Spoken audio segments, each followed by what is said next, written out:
Hello guys, back to my channel. এই সেই বিশ্ববিখ্যাত খেজুর গুড়ের মিষ্টি নীলডাঙ্গা মোড়, মাত্র 5 টাকা দাম। খেজুর গুড়ের মিষ্টি খুবই টেস্টি। এই মিষ্টিটা খেতে খুবই মজা।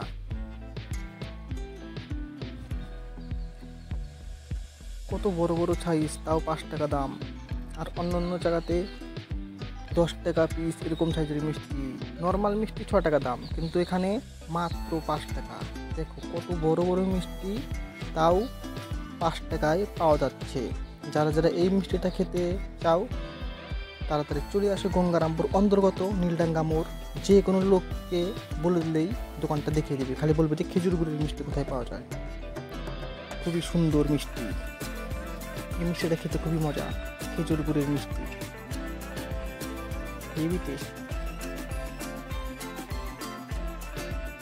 আবার দেখা হবে পরের ভিডিওতে। ভালো থেকো, সুস্থ থেকো।